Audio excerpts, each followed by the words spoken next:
FIN7. The name that shook the cybersecurity world. A hacking crew so skilled, they breached thousands of businesses, stealing over 15 million credit cards, and causing over $1 billion in losses worldwide. They didn't break in with crowbars, they broke in with emails. Using phishing lures and fake job offers, they slipped into company networks, took control of point-of-sale systems, and drained data like professionals. The FBI called FIN7 one of the most sophisticated cybercrime groups ever caught. But even after major arrests, the group didn't disappear. They evolved. Today, researchers warn FIN7 is back, running faster and stealthier attacks than ever before. This is the untold story of FIN7, the phantom hackers who turned cybercrime into a billion-dollar empire.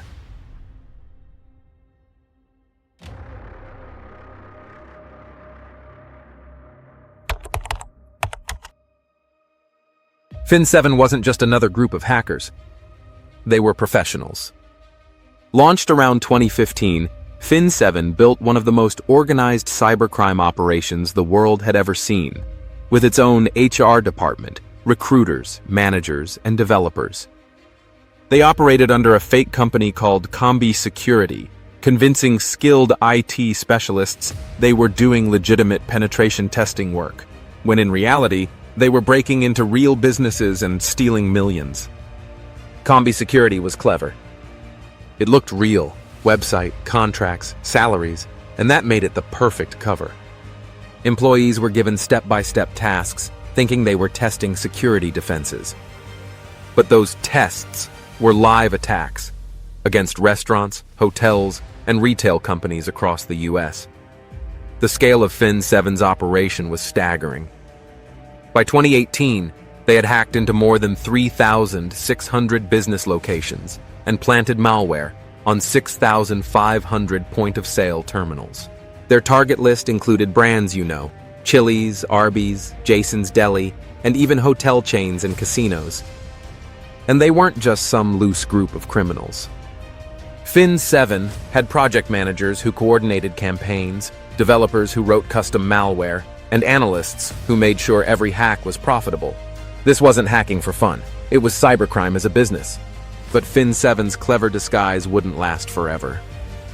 Their success drew the attention of law enforcement, and soon, the FBI was closing in. FIN7 didn't strike by luck. Every attack was planned like a military operation. They had a playbook, a checklist that turned hacking into an art form. Step 1, gain entry. Step 2, stay invisible. Step 3, drain everything of value and vanish. Their weapon of choice was spear-phishing, laser-focused emails crafted to trick specific employees. These weren't sloppy scams, they were perfect fakes. Restaurant chains got fake catering orders. Hotel staff got fake reservation forms. Each email came with an infected Word document that looked completely normal until you clicked Enable Content. And FIN7 didn't just send an email and hope. If you ignored it, they called you on the phone, posing as angry customers, pressuring you to open the attachment. This human touch gave them a staggering success rate. Once inside, FIN7 deployed their secret weapon, Carbonac, a backdoor malware designed to give them full remote control. Carbonac could watch your screen, steal your passwords, and even let hackers control computers as if they were sitting right there in the office. Then came the real score, point-of-sale systems. FIN7 pushed their malware onto cash registers and card readers across the network. Every time a customer swiped a card, the data was quietly copied and shipped off to FIN7's servers, in real time, across the globe. The operation didn't stop at stealing data. FIN7 was meticulous about covering their tracks. They deleted logs, removed malware, and left systems looking perfectly normal. Victims kept processing transactions for weeks, sometimes months, unaware they were feeding a cybercrime machine. By the time the fraud alerts started coming in, it was too late. Millions of stolen credit cards were already for sale on dark web markets. FIN7's campaign was so profitable, they ran operations like a business, with managers, QA testers, and developers working regular hours. This was cybercrime at an industrial scale, and it worked. until FIN7 made a move so bold, it finally caught the FBI's attention. FIN7's reach was terrifyingly wide. Their victims weren't just small businesses. They hit major American brands and household names. By 2018, the group had compromised over 3,600 business locations, installing malware on more than 6,500 point-of-sale systems. The result? One of the largest thefts of payment card data in history. Among the hardest hit were restaurant chains, places millions of people eat at every week. Chili's, Arby's, Jason's Deli, Red Robin, Sonic Drive-In, all were breached by FIN7. Even hotel chains and casino groups weren't safe. They quietly bled data for months. Each breach followed the same devastating pattern. Malware on POS terminals quietly capturing credit card data, shipping it overseas, and leaving behind almost no trace. Customers would only discover the breach weeks later, when their bank statements lit up with fraudulent charges. The stolen data didn't just sit on a hard drive, it became currency. FIN7 sold millions of credit card numbers on dark web markets, where buyers used them to create cloned cards and go on spending sprees. The financial fallout was massive. Banks and businesses were forced to reissue millions of cards, launch expensive investigations, and tighten security. Industry estimates put the cost of FIN7's campaigns in the hundreds of millions, even crossing the billion-dollar mark. And yet, through it all, FIN7 stayed invisible, running their criminal empire from behind computer screens, confident they were untouchable. By 2017, FIN7 had stolen so much data it was impossible to ignore. Banks, restaurants, and entire payment processors were bleeding money. The FBI knew they weren't just chasing random hackers. They were chasing a cybercrime empire. The investigation became one of the largest cybercrime cases in U.S. history. FBI analysts traced stolen card data back to servers, then to IP addresses, and finally to real people, hidden behind fake identities and companies. It was painstaking work, spanning multiple countries. The breakthrough came in 2018. 3 key FIN7 members were unmasked. Fedir Hladir, the system administrator, Andriy Kopakov, a project manager, and Dmitro Fedorov, another top manager. Together, they oversaw hundreds of attacks, managing teams like corporate executives running a business. International arrest operations were launched. Kopakov was captured in Spain, Fedorov in Poland, both later extradited to the United States.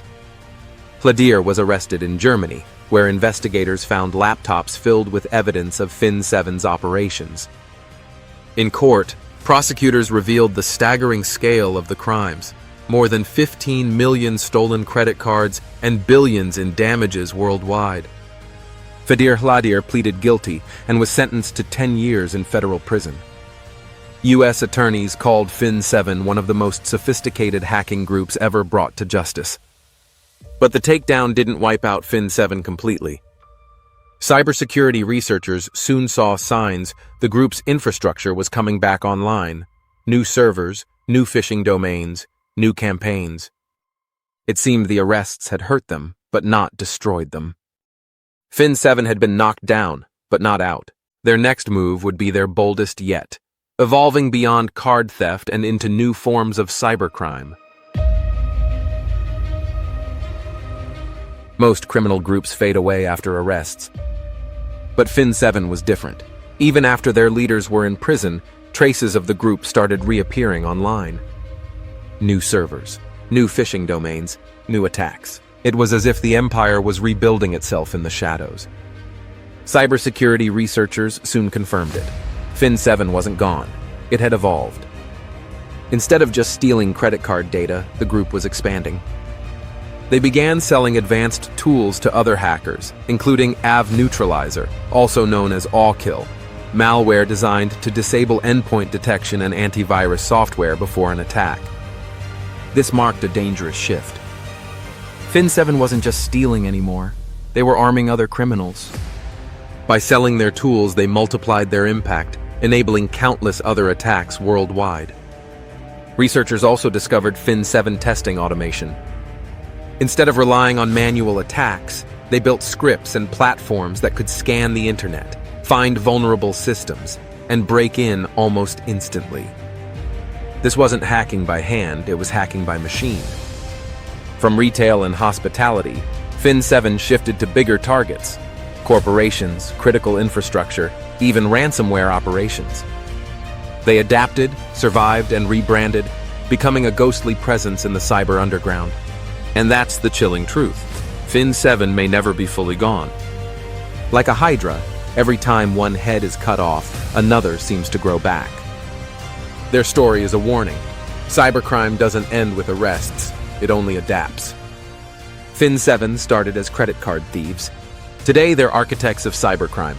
And tomorrow, their shadow may already be inside the next system you trust.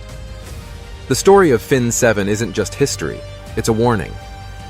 Cybercrime keeps evolving, and no business, big or small, is immune. The same techniques FIN7 used are still out there today, in phishing emails, in fake job postings, in ransomware attacks. That's why cybersecurity matters more than ever.